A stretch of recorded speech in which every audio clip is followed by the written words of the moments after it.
इन्हूं भी नहीं पता होंदा भी 14 अगस्त वाले दिन की होया सी ते मकसद की है 14 अगस्त का।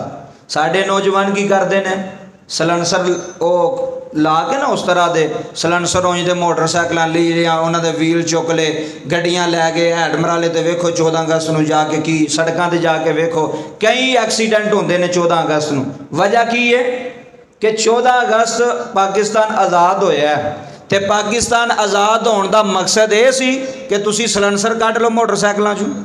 पाकिस्तान आज़ाद होने का मकसद ये सी कि तुसी जनाब किसी की धी भैन वेख के रेस दियो गड्डी दी।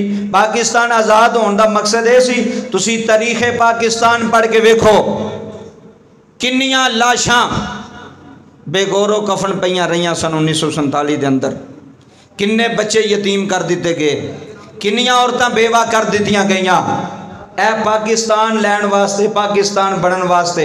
लेकिन असां की कीता पाकिस्तान वास्ते? असी साल बाद जनाब तराना चला के खलो के जी पाकिस्तान जिंदाबाद पाकिस्तान जिंदाबाद। फिर ऐसे पाकिस्तानी ने इन्हां दा शऊर ज़हन वेखो कि 14 अगस्त मनाई जा रही है तो कार दे अंदर गाने इंडिया दे लाए ने हैं, गाने इंडिया दे लाए ने ते मनांदे पे 14 अगस्त ने।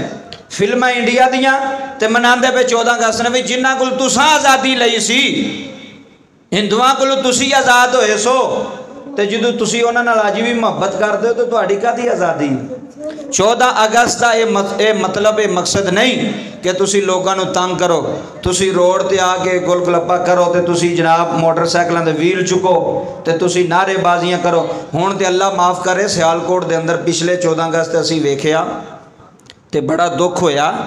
हुण ते साड़ियाँ भैणां साड़ियाँ बेटियां असीं उन्हां नूं यही कह सकने ना जी साढ़े भैणां बेटियां साड़ियाँ भी बेटियां लगदियां, किसी की बेटी हो मेरी भी बेटी, किसी की भैन हो मेरी भैन। की कीता अपने मूँहां ते झंडे बना के दुपट्टे ला के 14 अगस्त का लिबास सवा के स्पैशल तंग लिबास पा के ते मोटरसाइकिल पिछे बह के ते आज़ादी मना रही है। क्या इस्लाम ये इजाज़त देंदा? कुछ ही बोलो यार। इस्लाम इजाज़त देंदा कि और 14 अगस्त का लिबास पा के ते बाहर सड़कों पर आके घूमे पार्कों च आके। फिर साढ़े कुछ ऐसे गैरतमंद नहीं होंगे वो लोग जेडे 14 अगस्त में अपन धियां भैणां लैके पार्कों च आ जान, वो गैरतमंद नहीं होंगे, वो बेगैरत होंगे ने। गैरत वाला बंदा ये नहीं कर सकता अपनी बुढ़ी नूं लवे या अपनी भैन या अपनी बेटी लैके ते 14 अगस्त सड़कों च पिया फिरे। नहीं, अपने घर बिठाओ उन्होंने। ये गैरत का तकाजा है। तू मर्द है, मर्द की इजाज़त तो बगैर वो धी बाहर जा सकती है? बोलो। बाप की इजाज़त तो बगैर धी जा सकती है? भरा की इजाज़त तो बगैर भैन बाहर जा सकती है? मर्द की इजाज़त तो बगैर बीवी बाहर जा सकती है? तो कित्थे गई गैरत? तो नबी पाक ने फरमाया जो इंसान की गैरत मर जाती है ना उन्होंने कोई पता नहीं लगता मैं की पे करना। गैरत जिदे अंदर होंदी है ना, गैरत बंदे नूं रोकदी है। गैरत बेहयाई तो मना कर दी कि यार यह काम ठीक नहीं। तो जदों इंसान की गैरत मुक जाए, ये हदीस है, जो गैरत खत्म हो जाए फिर उन्होंने कोई पता नहीं लगता भी मैं हलाल पे करना कि हराम पे करना।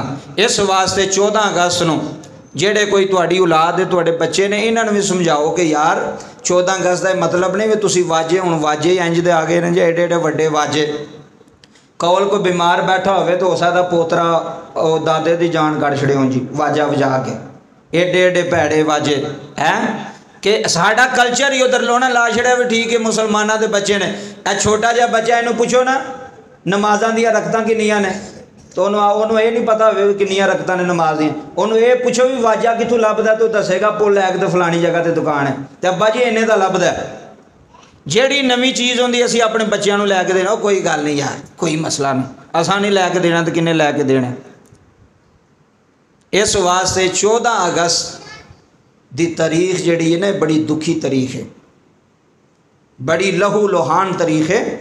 तुहाडे दरियाए चनाब के अंदर पानी नहीं सी आउंदा, खून बहंदा सी कि जेड़े पाकिस्तान वाले उधरों मुसलमान हिजरत करके पाकिस्तान च आए ने उन्होंने पूछो जे 2 भरा ने तो एक उत्थे ही मर गया तो एक वापस आया।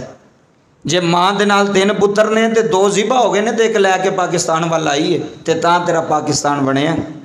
असा पाकिस्तान वास्ते कीता कुछ नहीं, सिर्फ नारे मारे ने। इस वास्ते ये मना में इन्होंने चीज़ों तो मना करना चाहिए है। कोई भी बंदा नहीं करता उनको यार इसकी इजाज़त नहीं है इस्लाम के अंदर।